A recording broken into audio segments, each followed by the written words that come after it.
Hello everybody and welcome to Written in Blood. My name is John and today I'm going to be doing a book review, and the book is Lilitu, The Memoirs of a Succubus by Jonathan Fortin. Alright, so the first thing I'm going to do is read the synopsis on the back of the book, and then I'll give you my thoughts on the book. Alright. England, 1876. 20-year-old Miranda Blackwood has always struggled to adhere to the restrictive standards of Victorian society, denying the courage and desire that burn within her soul. But after a terrifying supernatural encounter, Miranda's instincts compel her to action. Miranda soon discovers a plot to unleash a new world, one of demonic aristocrats, bloody rituals, and nightmarish monsters. Putting her upbringing aside, Miranda vows to fight the dark forces assuming control of England.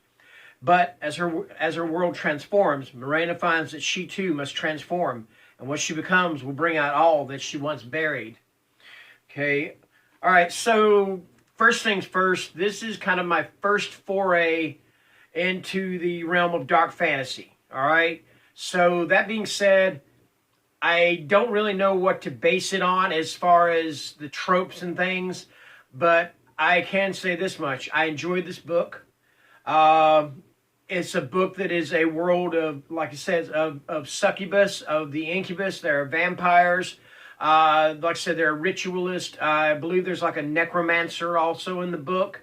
And I enjoyed that. I enjoyed all of that. Now, one thing I will say about this book is there is a lot of sex in this book. Now, I'm not talking about dirty, porno type sex, but that is how these succubus and how these incubus, that's how they feed. They feed basically off of sex, basically off of bodily fluids, so to speak, if you know what I mean. In fact, it's kind of also the way they enter into one another's dreams. Basically, if you want to enter into someone's dream, you basically you play with yourself. That's what you do, okay? Let's just put it that way. I'm not trying to be dirty or anything like that, but that's exactly what you do. So it made for some really interesting reading. So that being said, if that kind of thing, if that's not your cup of tea, then I can't recommend this book to you. But if you can get past that, like I did, I had no problem with it. If you can get past it, then it makes for a hell of a story. I give it 4 stars. I give it 4 stars on Goodreads. And the only reason I probably don't give it 5 stars is, like I said, I don't necessarily have any basis, having not read any dark fantasy. I don't really have any basis for the tropes of these type of books. It's just basically saying that it's kind of like along the lines of saying, well, I don't know much about music, as far as technique and all that, but I do know what I like, and I like this book, okay? The character of Miranda Blackwood, I loved her character. I mean, because she goes from this, repressed, stifled, whatever we would call it, woman, to this, pretty much this warrior. I mean, she's pretty awesome character. I like the character arc that they did with her. How the whole thing about being a succubus is almost like it's almost like an empowerment thing. It gives her a sense of power. Well, it does give her power. I mean, she's got wings. She can fly. She can enter people's dreams through what I was talking about. So, yeah, I enjoyed the character a lot. And then the sub-characters, or the main villain in the story, is a demon by the name of Salem Soterios. And he's an incubus demon, all right? And he has a relationship with Miranda, but it's kind of one of those relationships that goes along the lines of, well, you know what, it's okay. Now, here's the rules. I can see other people, but you can't, kind of thing. So, yeah, right off the bat, you're thinking, wow, this guy's a douchebag. Yeah, he is. He's a hell of a douchebag.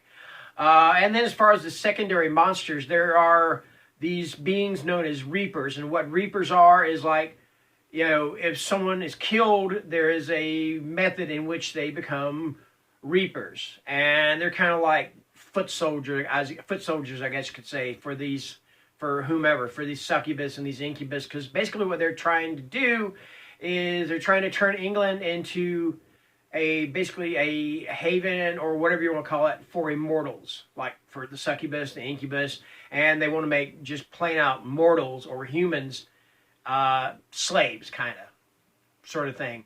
In fact, Queen Isabel, after she murders her mother, Victoria, Queen Victoria, she is now a succubus. All right. So yeah. And there's another group of monsters that Salem Soterios uses that he calls the uncivil.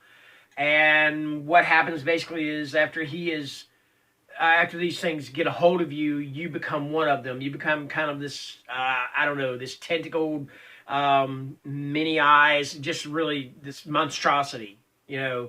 So yeah, all that being said, like I said, I really enjoyed the book. I enjoyed the book for the monsters. I enjoyed the book for Miranda Blackwood.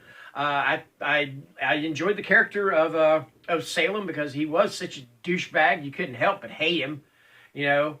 And so yeah, that being said, if this is dark fantasy, then I enjoyed it. Now there of course is the element of horror to it also. In fact, you could say it's kind of a cosmic horror in a way because you've got these odd beings from I don't know what, you know. But yeah. And I don't mean to sound so wishy-washy with my review, but yes, I did enjoy this book. I do give it 4 stars. And I would probably read something else along this line by Jonathan Fortin or by another author. So, yeah, 4 stars for Lilitu, the Memoirs of a Succubus. I'll hold the book up one more time. If I were giving my star rating as far as covers, you know, adding the cover into it too, I'd call it a 5-star book because this is really one of the most beautiful covers. Just fantastic cover. But I'm going to stand it 4 stars, all right? Okay, so with that being said, yesterday I posted a video asking what should I read or who should I read next. And what I meant by that is I had 4 authors picked out, and they are Adam Caesar, Tim Curran, Bentley Little, and Adam Neville. And I asked you guys to vote, and I'm going to end the voting at 6 o'clock today. That's April 28th. And so I want you guys to vote on who should I read. And what I mean by that is I want to pick whatever author you guys pick, I'm going to start at their first book, and I'm going to work my way to their last book. So I'm going to leave a link to that video I'm going to leave a link to that video in the description, and hopefully you guys can watch that also and kind of get your votes in, because right now I believe it is a tie between Adam Neville and Bentley Little. So let's break that tie. You can pretty much say, unless there's a strong surge of votes, you can probably say that Adam Caesar and Tim Curran are out of the voting. It's basically down to Bentley and Adam. All right. Anyway, I'm going to leave a link to that in the description. And until next time, thank you for watching, and have a great day.